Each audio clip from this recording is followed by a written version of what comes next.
in the book, there's a part in the book where you say that he came in and told you that he had smashed one of your girls. Oh, when he yes. wrapped up? Oh, I wasn't worried about that. I mean, yeah, you know, I was just, you know, that's just how life goes when you locked up. Is there anything you can tell us? Do you prefer the company of Drake over Lil Wayne or Lil Wayne over Drake? That would be the story that we would talk about. We would get more in detail. All right, ladies, thank you. Nice to meet you. Take care. Lil Wayne has just dissed Drake. That's right, just because haven't seen it. Lil Wayne has just dissed Drake because at a recent Lil Wayne concert, before Lil Wayne came out to perform, he was playing Kendrick Lamar's diss track on Drake, Not Like Us. So apparently in the book, there's that part where you say that he came in and told you that he had smashed one of your girls. Oh, when he? Well, I wasn't worried about that, you know. I would just. You know, that's just how life goes when you're locked up. Is there anything you can tell us? Do you prefer the company of Drake over Lil Wayne or Lil Wayne over? That would be the story that we would talk about. We would get more in detail. All right, Lil, thank you again. Lil Wayne has just dissed Drake. That's right. These guys haven't seen it. Lil Wayne has just dissed Drake because at a recent Lil Wayne concert, before Lil Wayne came out to perform, he was playing Kendrick Lamar's diss track on Drake, Not Like Us. Interview. Drake just dropped a bomb, slamming Lil Wayne in a fiery outburst that's shaking the rap world to its core. What's got Drake so heated? Lil Wayne's unexpected decision to back Kendrick Lamar. This move has sparked a war within Young Money, with Drake feeling betrayed by the very man who once called him his protégé. The tension has been building, and now it's boiling over, with Drake publicly calling out Wayne for choosing sides. The once unbreakable bond between mentor and mentee is now in shambles, with Drake declaring an all-out war on Lil Wayne.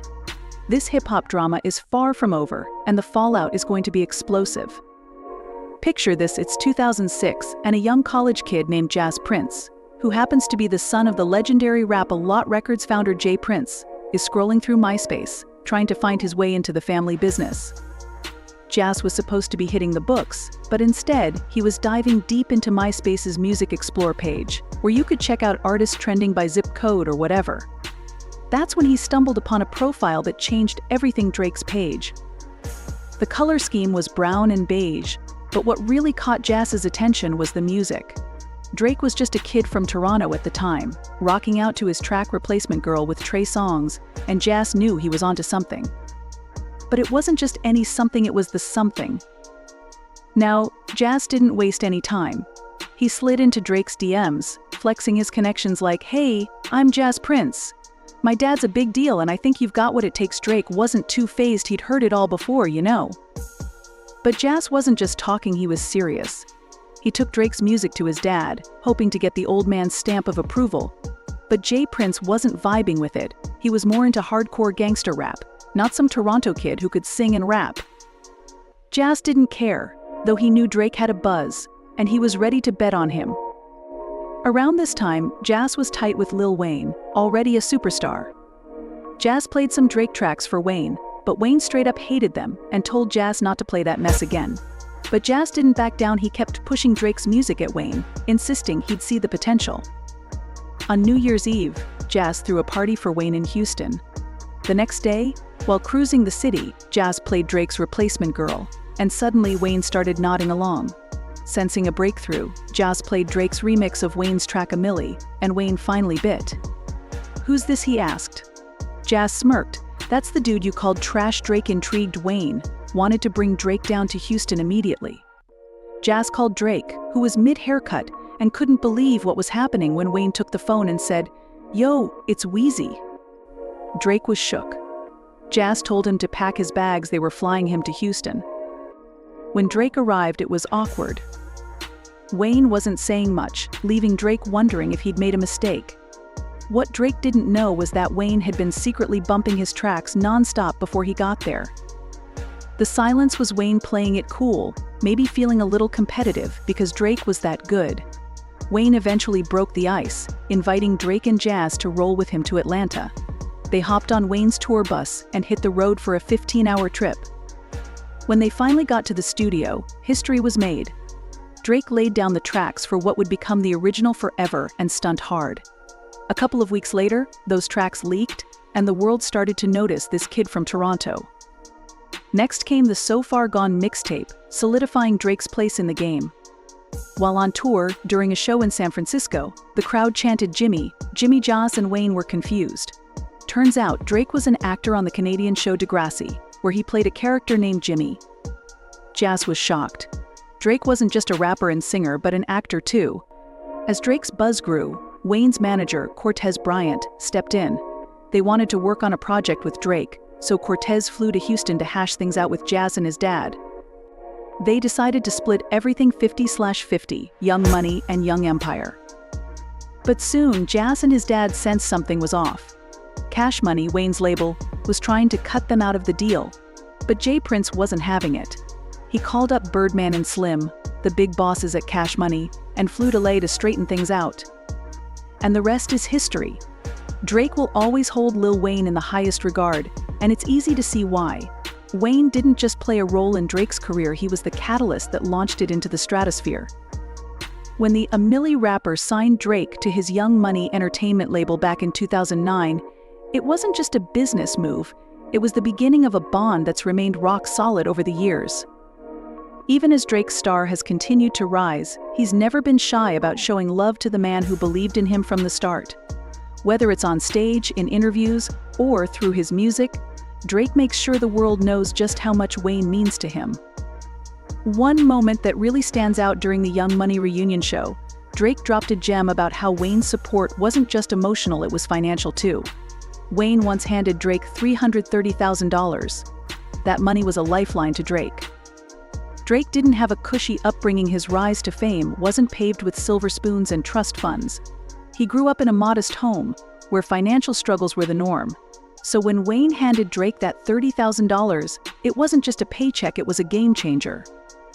It was the most valuable money Drake had ever received, even more so now that he's worth an estimated $200 million. That kind of support is something you never forget. He's also been vocal about how much Wayne has done for the entire Young Money roster: Lil Twist, Mac Main, Corey Guns, and of course Nicki Minaj. All of them owe a debt of gratitude to Wayne for giving them a shot and amplifying their careers. So you'd think he wouldn't take the opportunity Wayne gave him for granted, right? Ram, you think you know betrayal? Think again. Wayne's story is about to redefine what it means to be stabbed in the back. Ever wondered what could turn a mentor against his protégé? The answer might shock you. Lil Wayne's time behind bars at Rikers Island in 2010 wasn't just about serving time, it came with a brutal emotional blow that rocked him to the core. Imagine being locked up, only to have one of your closest friends drop a bombshell that leaves you reeling.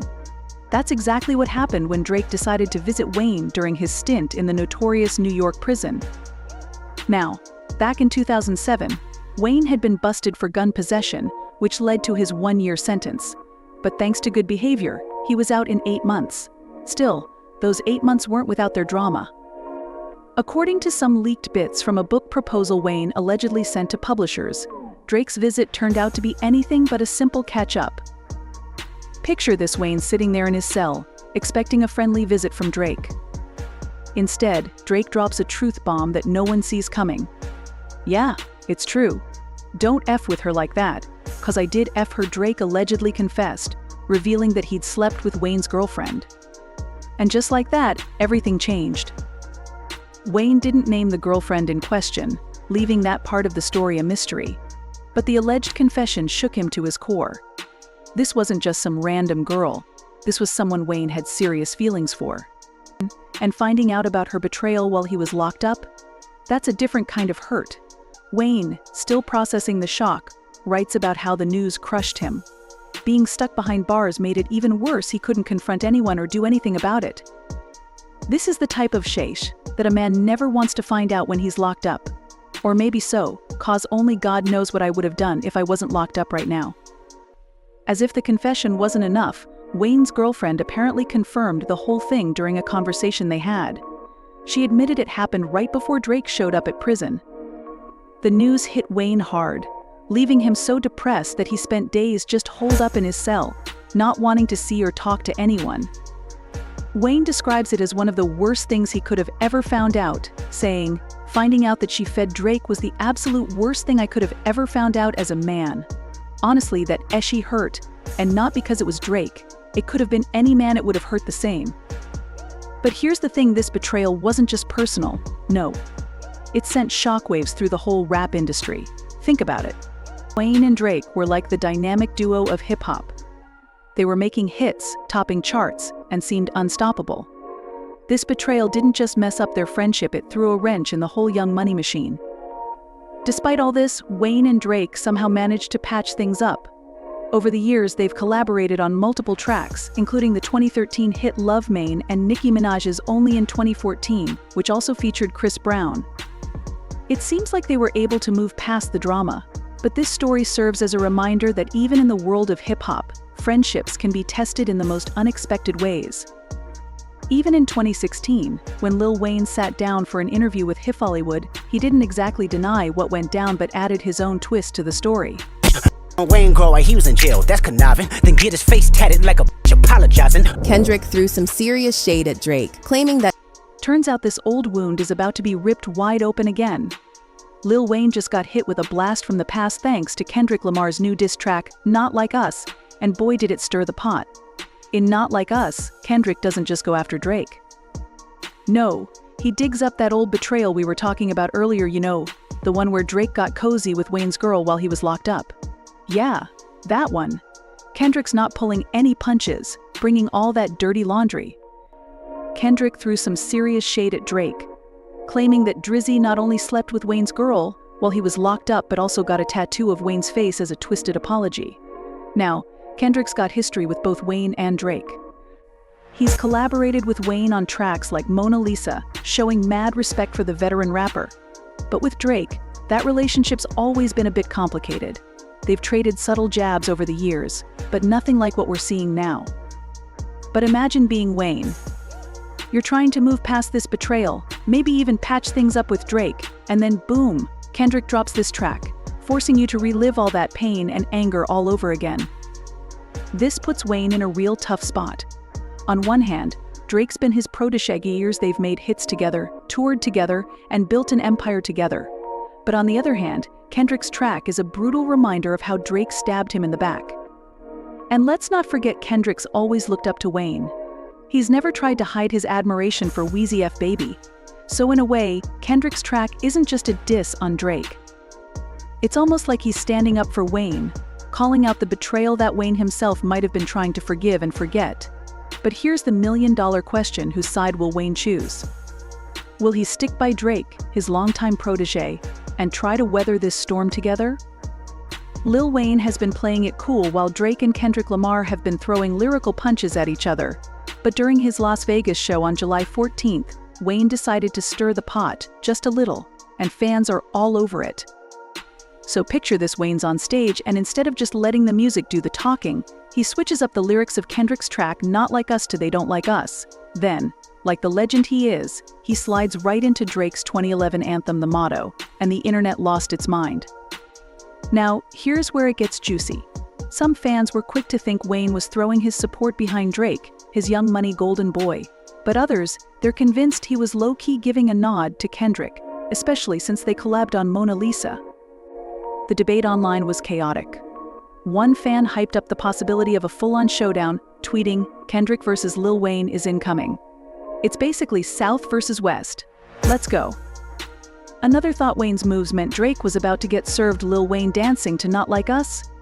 Yeah, it's lights out for Drake, but then you've got the peacemakers claiming Wayne's just being Wayne, showing love to both sides. Lil Wayne was being supportive of both Kendrick and Drake. Why all need to stop with the unnecessary hate? So Wayne's on stage, Kendrick's lyrics on his lips, and Drake's OVO chain around his neck. Confused? So is everyone else. This ain't just some random piece of bling, we're talking about the OVO chain like Drake's stamp of approval, his crew's badge of honor. It's not something you wear lightly, especially not when you're performing a track that's trying to tear Drake down. So what's the big deal with this OVO chain? Well, OVO stands for October's very own, Drake's label and brand. It's not just a music thing, it's Drake's whole empire. We're talking clothing, radio shows, even a basketball team. When someone's wearing that chain, it's like they're saying, "I'm Team Drake all the way." But Wayne, he's out here wearing it while performing a diss track against Drake. It's like showing up to a Yankees game in a Red Sox jersey, it just doesn't add up. Now, you might be thinking, maybe Wayne just likes the chain. But nah, in the rap game, everything's got meaning, especially when it comes to loyalty. Wearing someone's chain is like a public declaration of allegiance. But Wayne's moves are more calculated than we thought. One minute he's rocking Drake's OVO chain. The next he's stirring the pot by rocking an XO chain gifted by the Weekndee, leaving fans to speculate if the Miss Main Dream Team is officially done for. Wheezy F Baby made a cameo in the High 3R music video with Mike Will Made It and Lil Yachty on August 6th, and fans were quick to peep the bling around his neck. This wasn't just any ice, it was the XO chain The Weeknd personally blessed him with. The Weeknd even flexed this on his Instagram story, sharing a snap of Wayne with the caption, "The GOAT at Lil Tuneki rocking the XO, playing the guitar naturally." Fans had thoughts. One user popped off with, "Low-key feel like Wayne and Drake got beef." Another threw in some shade, saying, "Why all thought he was on Drake's side?" Lil Wayne only fueled these rumors even more when he dropped some serious heat on his latest track Saturday Mornings, where he teams up with Corday. The song's got that vintage Wayne wordplay we all love, but some lines have fans wondering if the Six God just caught a stray. First up, Wayne drops, "It fit me like a glove." OJ hand I ma need a little love from your hating-ass fans are quick to connect the dots, thinking the OJ glove reference is a slick nod to the cover art for Drake's diss track 6 p.m. in New York. Then there's the bit about needing less yes men and more amens, and more real prayers and less praying hands. Cue the internet sleuths who are convinced this is a dig at Drake's iconic Six God logo, which features, you guessed it, praying hands. But it's the line about Drake's surname, Graham, that's really got everyone talking. Wayne spits, "You standing on business. I'm a businessman, I'm a goat, and you a sacrificial lamb, you a teddy bear. Nah, a Teddy Graham." Ooh, calling someone a Teddy Graham in the rap world is basically saying they're soft, and Drake's been battling that soft label for years. Another layer to this is that Wayne recently dropped a collaboration with Rick Ross. Now, Ross has been pretty clear about his anti-Drake stance, so this move raised a few eyebrows. But hey, in the world of rap, it's not always that deep. Remember, Wayne's been in this game a long time. He knows how to play the politics of hip-hop better than most. By not taking a clear side, he's keeping his options open. He can still collab with Drake if he wants, but he's also leaving the door open for work with Kendrick. But now, all eyes are on Drake. He's been real quiet since Wayne's shocking concert move. Drake's known for his calculated responses, so you can bet he's cooking up something big. Maybe another diss track. Or he might go for a more subtle approach like unfollowing Wayne on social media. Whatever it is, it's going to make waves. But if Drake can't bounce back from this, we might be looking at the end of an era. However, don't count Drake out just yet. He's been in tough spots before and always managed to come out on top. There are even whispers about a possible reconciliation. Some people are saying Wayne's been trying to broker peace talks between Drake and Kendrick, but apparently these talks keep falling through. This whole mess shows just how messy the rap game can get. One minute you're friends, the next you're enemies. So what's next in this hip-hop soap opera? Will Wayne finally pick a side? Is Drake going to clap back? Or is Kendrick going to come out on top? Keep your eyes peeled, cause this story is far from over.